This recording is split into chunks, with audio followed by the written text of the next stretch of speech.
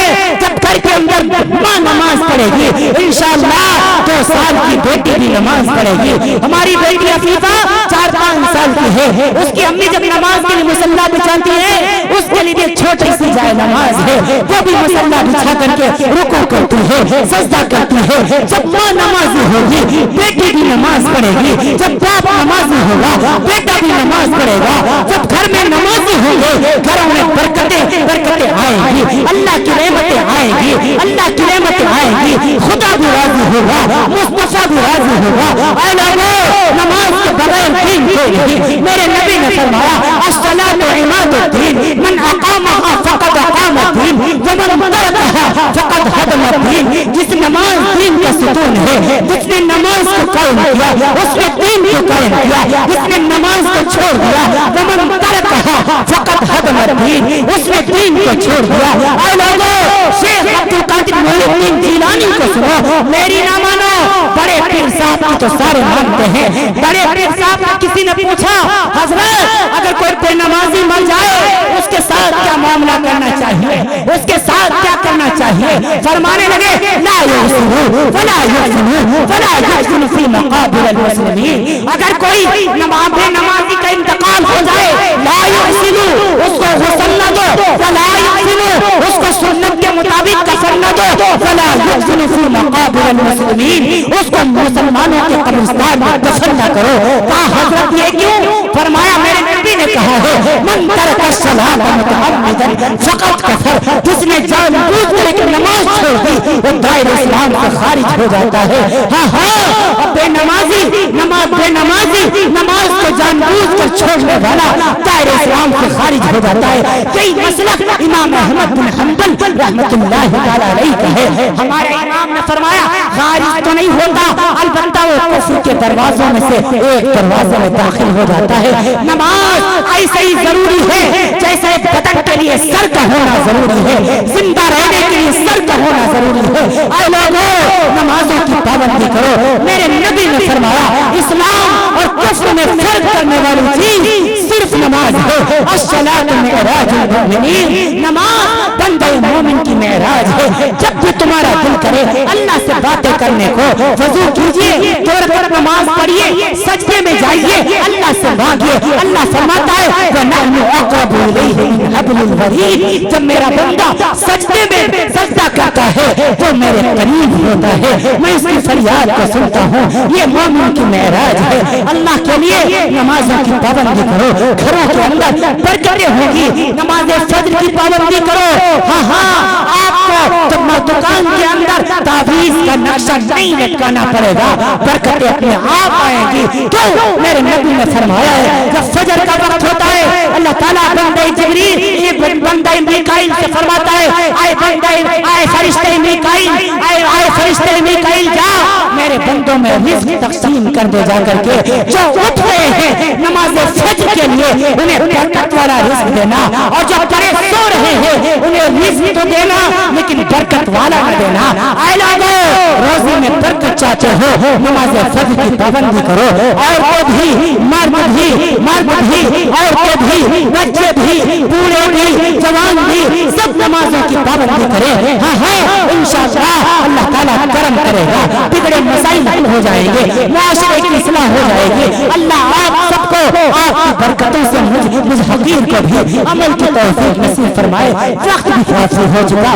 ہاں ہمارے شعراء حضرات بھی تشریف لے آئے ہیں. میں تمام حضرات کا شمیم قلب سے شکریہ بھی ادا کرتا ہوں, خصوصاً ڈاکٹر شمیم رامپوری صاحب کا, جناب عمر عبداللہ بارہ بنکوی صاحب کا, مولانا جاوید ساحل صاحب کا, قاری سراج مدنی صاحب کا, اور اسی طریقے سے دیگر ہمارے مولانا عبد المطلب صاحب, دیگر رفقا, دیگر حضرات, ہمارے مولانا فیصل صاحب, سب سب کے نام تو مجھے یاد نہ رہے، لیکن میں ایک بات آپ کو بتانا چاہتا ہوں، آپ کا اسٹیج بڑا معتبر ہے، ان حضرات کے کلام کو سنیے، عشق نبوی میں، عشق رسالت میں ڈوب کر یہ جب آپ کو کلام سنائیں گے آپ کا دل بھی باغ باغ ہوگا، آپ کے ایمان میں تازگی اور پختگی پیدا ہوگی۔ اللہ تعالیٰ ہمارے تمام شعراء حضرات کے علم میں، عمر میں اور ان کی آوازوں میں برکت نصیب فرمائے، اور جو یہ پورے طور پر عملی طور سے یہ عشق رسول ظاہر کرتے ہیں، اللہ رب العالمین اس کو اپنی بارگاہ میں قبول فرمائے، جو شاعرانہ انداز میں پیش کرتے ہیں۔ میدان محشر میں